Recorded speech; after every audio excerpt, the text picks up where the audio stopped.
Well, despite an ongoing ceasefire, the fighting remains on between Israel and Iran-backed Hezbollah in Lebanon's south. Lebanon Health Ministry says that 4 people have been killed in Israeli airstrikes in southern Lebanon on Saturday.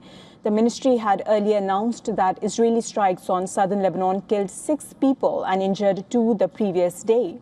Israel's military released aerial images claiming 6 people killed in a clash in the town of Bint Jebel in southern Lebanon, where Hezbollah fighters could be found. Bint Jebel is an area in Lebanon that saw heavy fighting before a ceasefire was declared last week. It is, however, not clear if the deaths announced by the Lebanese Health Ministry were related to those claimed by Israel. Now, Prime Minister Benjamin Netanyahu says Hezbollah is trying to sabotage Israel's effort to reach a peace agreement with Lebanon. We have started a process to reach a historic peace between Israel and Lebanon, and it's clear to us that Hezbollah is trying to sabotage this. We are maintaining full freedom of action against any threat, including emerging ones. We struck yesterday and we struck today. We are determined to restore security to the residents of the north.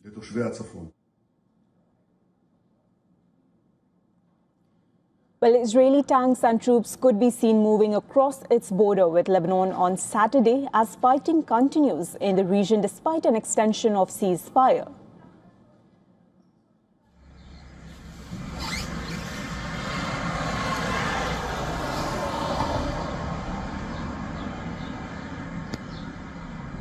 Huge plume of smoke rising over the southern Lebanese village of Khiam as well, following Israeli strikes in the region. This despite the ceasefire extension announced by US President Donald Trump just days back. Israel-Lebanon ceasefire remains highly fragile. Images released by the Israeli army show what it says are strikes on Hezbollah military structures in the southern Lebanese area of Deir Ames after accusing the Iran-backed group of launching rockets towards northern Israel. Meanwhile, the UN peacekeeping force in Lebanon, UNIFIL, also announced on Friday that an Indonesian blue helmet died in hospital of wounds suffered during a March attack on his base. At the time of the attack, 1 Indonesian soldier was killed and another sustained injuries. A preliminary investigation by the UN found that the soldier was killed by an Israeli tank shell. While tensions persist along the Israel-Lebanon border, some residents in the border region are concerned of safety despite the extension of a truce. Many even say that the negotiations are unnecessary and they don't trust Israel at all.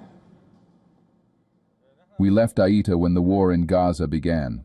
Until now, we have not returned to Aita al-Shab, and we do not go up to the town. There was no safety in Aita, and it is forbidden to go to your town or to rebuild there. There is no safety. Even if young people want to go there, it is forbidden, even though the war has ended.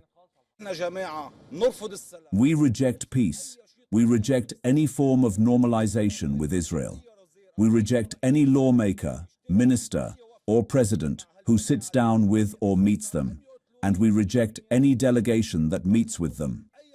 These are the people who are killing us, and yet they want us to negotiate with them. Over 2,000 people have been killed in Lebanon in the latest Israel-Hezbollah war. It began on 2nd of March after Hezbollah fired a barrage of missiles across Israel to back Iran against US-Israeli joint military campaign. Later, Israel launched extensive ground offensive in Lebanon in what it says is to target Hezbollah infrastructure in the region.